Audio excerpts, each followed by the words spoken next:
జాతీయ స్థాయిలో కమలదళం రాజకీయ వ్యూహాలు రెండు వైపులా పదునైన కత్తులే. చాణక్య నీతిని, రాక్షసుడి తంత్రాన్ని కలిపితేనే బీజేపీ వ్యూహాలు అనవచ్చేమో. అవి అంత సులభంగా అర్థమయ్యేవి కావు. తొందరపాటు నిర్ణయాలు అసలే కావు. సుదీర్ఘకాలం పాటు కసరత్తు దాని వెనుక దాగి ఉంటుంది. ఒక పథకం తీసుకురావాలన్నా, అతిపెద్ద సంస్కరణ చేపట్టాలన్నా అందుకు దీర్ఘకాలిక ప్రణాళికలు రచించి ఉంటుంది. అది అమలు చేసినప్పుడు కానీ దాని వెనుక ఉన్న మర్మమేంటో తెలియదు.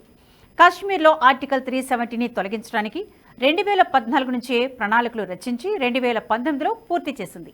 ఈ వ్యూహాలను చూస్తే తలపండిన మేధావులకు కూడా తల తిరిగిపోవలసిందే.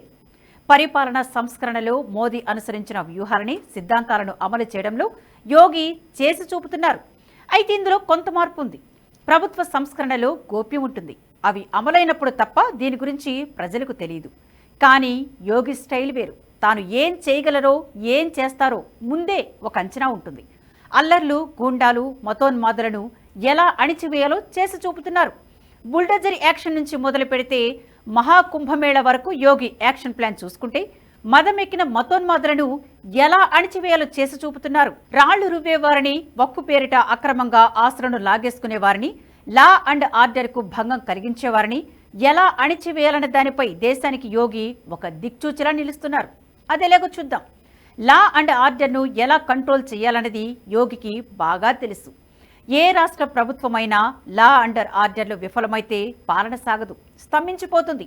రాష్ట్రంలో శాంతి భద్రతలు విఫలమైతే ప్రభుత్వ నిర్ణయాలు జాప్యం జరుగుతుంది. అయోధ్యాంశం దశాబ్దాల తరబడి వివాదంగా కొనసాగడానికి కూడా ఇదే కారణం. నాటి ప్రభుత్వాలు ఈ అంశాన్ని హిందూ ముస్లిం గొడవగానే చూసాయి తప్ప ఓ పరిష్కార మార్గం చూపాలనుకోలేదు. మైనారిటీ బుజ్జగింపు రాజకీయాల్లో భాగంగా ఈ సమస్యను అలాగే కొనసాగేలా చేశాయి. ఒక రకంగా చెప్పాలంటే వారికి లొంగుబాటును ప్రకటించాయి. కానీ యోగి ఆదిత్యనాథ్కు ఎవరిని ఎలా కంట్రోల్ చేయాలో బాగా తెలుసు. ఒక సంభల్ ఘటనని క్షుణ్ణంగా పరిశీలిస్తే ఇటీవల సంభల్లోని జామా మసీదు దగ్గర వివాదం చెలరేగింది. మందిరాన్ని కూల్చి మసీదు కట్టారని హిందూ సంఘాలు వేసిన పిటిషన్ ఆధారంగా స్థానిక జిల్లా కోర్టు ఆర్కియాలజీ సర్వే డిపార్ట్మెంట్తో సర్వేకు ఆదేశించింది. అధికారులు ఈ సర్వేను చేపట్టినప్పటి నుంచి అక్కడ అల్లర్లు చెలరేగాయి. అధికారులపై స్థానిక ముస్లింలు రాళ్లదాడికి పాల్పడ్డారు. దీంతో ఆ అల్లర్లను కంట్రోల్ చేయడానికి పోలీసులకు ఫ్రీ హ్యాండ్ ఇచ్చారు యోగి. ఫలితంగా ఒక్కరోజులోనే శాంతి భద్రతలు అదుపులోకి వచ్చాయి. ఈ ఘటనలో 6 ముస్లింలు మరణించినా వారంతా నాటు తుపాకుల బుల్లెట్లు తగిలి మరణించారని ఆ తర్వాత తెలిసింది. అయినా కూడా మరుసటి రోజు శాంతి భద్రతలకు సమస్య రాలేదు. యూపీ మతపరంగా సున్నితమైన రాష్ట్రం. అక్కడ అయోధ్య, కాశీ వంటి ప్రముఖ పుణ్యక్షేత్రాల చుట్టూ జరిగిన వివాదాల చరిత్ర ఎంతో ఉంది. ఎన్నోసార్లు మత ఘర్షణలు జరిగి 100 మంది మరణించిన చరిత్ర ఆ రాష్ట్రానికి ఉంది. అందులోనూ సంభల్లోనే గతంలో పలుమార్లు అల్లర్లు జరిగాయి. 1978లో జరిగిన అల్లర్లలో దాదాపు 160 మంది దాకా మరణించారు. అటువంటి ప్రాంతంలోనూ ఒక్క రోజులోనే అల్లర్లు సద్దుమణిగాయంటే అంత ఆషామాషి వ్యవహారం కాదు. యోగి ప్రభుత్వం బుల్డోజర్ యాక్షన్ మొదలుపెట్టినప్పుడు కూడా పెద్ద ఎత్తున వ్యతిరేకత వ్యక్తమైంది. ప్రజలపై బుల్డోజర్లను పంపడమేంటని, ఇది నియంతృత్వ పాలనను తలపిస్తోందన్న విమర్శలు వచ్చాయి. కానీ యోగి అందుకు బెదరలేదు, అస్సలు వెనక్కి తగ్గలేదు. ఎన్ని విమర్శలు వచ్చినా నేరస్తులు, రాళ్లు రువ్వేవారు, గుండాలు, రేపిస్టుల ఇళ్లపై బుల్డోజర్ను పంపించి నేలమట్టం చేసేదాకా వదలలేదు.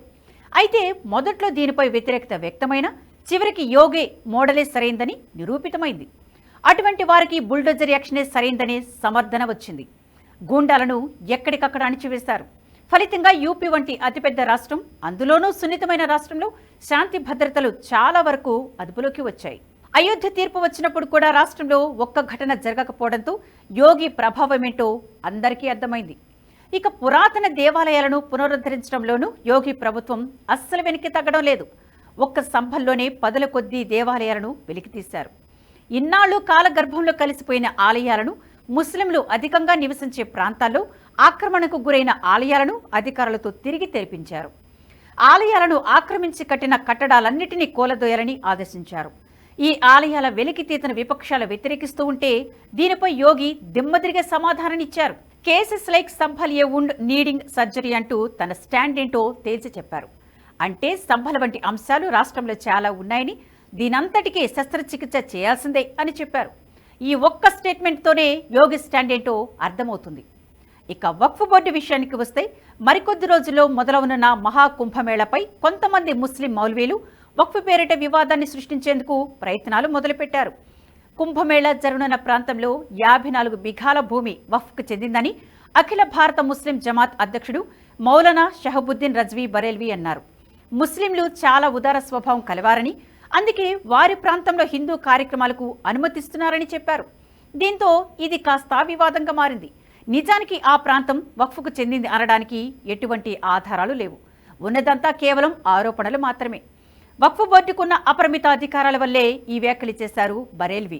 ఈ అపరిమిత అధికారాలను కాంగ్రెస్ ప్రభుత్వమే కట్టబెట్టింది. 1995లో వక్ఫ్ చట్టానికి చేసిన సవరణల వల్లే వక్ఫ్ బోర్డుకు ఏ భూమినైనా తనదని క్లెయిమ్ చేసుకునే అవకాశం కలిగింది. ఈ అధికారాలతో ఇప్పటి వరకు దాదాపు 9 లక్షల ఎకరాల భూమి వక్ఫ్ పరిధిలో ఉన్నట్లు అంచనా. భారతదేశంలో రైల్వేలు, ఆర్మీ తర్వాత వక్ఫ్కే ఇంత పెద్ద మొత్తంలో భూములు ఉన్నాయి. ఈ అంశంలో కూడా యోగి కఠిన వైఖరిని అవలంబించారు. ప్రస్తుతం 144 ఏళ్లకు ఒకసారి వచ్చే మహాకుంభమేళాకు హిందువులు సిద్ధమవుతున్న సమయంలో వక్ఫ్ బోర్డు పేరిట ముస్లిం మత పెద్దలు వివాదం సృష్టించేందుకు ప్రయత్నించడంతో వారికి అంతే ధీటుగా సమాధానం చెప్పారు యోగి. వివాదం సృష్టించే వారిని ఉద్దేశించి UP government will reclaim every inch of land taken under pretext of Waqf అంటూ ఘాటుగా స్పందించారు. దీంతో మరో మాట మాట్లాడకుండా ముకుతాడు వేశారు. ఒకప్పటి సూడో సెక్యులర్ ప్రభుత్వాలు అధికారంలో ఉన్న సమయంలో ఇటువంటి స్ట్రాంగ్ స్టేట్మెంట్లు అస్సలుండేవి కావు. మైనార్టీ బుజ్జగింపు రాజకీయాల్లో భాగంగా వారిని నెత్తికెత్తుకునేవారు. ఫలితంగా వారు చెప్పిందే చట్టం, చేసిందే రాజ్యం అన్నట్లుగా పరిస్థితి ఉండేది. అందుకే అల్లర్లు జరిగినా రోజుల తరబడి కొనసాగి పదుల సంఖ్యలో ప్రజల ప్రాణాలు కోల్పోయేవారు. కానీ యోగి వీటన్నిటికీ సమాధానం ఎలా చెప్పాలి? అల్లర్లను ఎలా ఆపాలి? లా అండ్ ఆర్డర్తో గూండాలనైనా, రేపిస్టులైనా, మతోన్మాదంతో అల్లర్లకు పాల్పడేవారినైనా ఎలా కట్టడి చేయాలో చేసి చూపించారు. ఈ విషయంలో యోగి అనుసరిస్తున్న విధానం దేశంలోని అన్ని ప్రభుత్వాలకు దిక్చూచిలా మారుతుంది. మరి ఇతర రాష్ట్రాలు, ముఖ్యంగా ఎన్డీఏ ఏతర రాష్ట్రాలు దీన్ని అనుసరిస్తాయా? బుజ్జగింపు రాజకీయాలతో పబ్బం గడుపుకోవడానికే యత్నిస్తాయా? వారి విజ్ఞతకే వదిలేయాలేమో. సాయి గారు, మీ మీద నమ్మకం ఉంది. మీరేం చేసినా దేశాన్ని మంచి చేస్తారు. మీరు ఓటీటీ ఛానల్ ఓపెన్ చేస్తారు. Give me the honour to become the first subscriber. Thank you sir. NH ప్రైమ్ని సబ్స్క్రైబ్ చేసుకుంటున్నందుకు first thank you very much sir.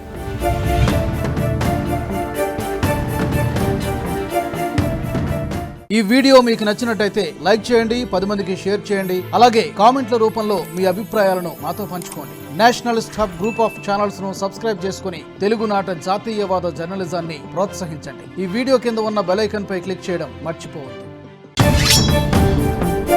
Sai గారు, మీ మీద నమ్మకం ఉంది. మీరేం చేసినా దేశాన్ని మంచి చేస్తారు. మీరు ఓటీటీ ఛానల్ ఓపెన్ చేస్తారు. Give me the honour to become the first subscriber. Thank you sir. NH ప్రైమ్ని సబ్స్క్రైబ్ చేసుకుంటున్నందుకు first thank you very much sir.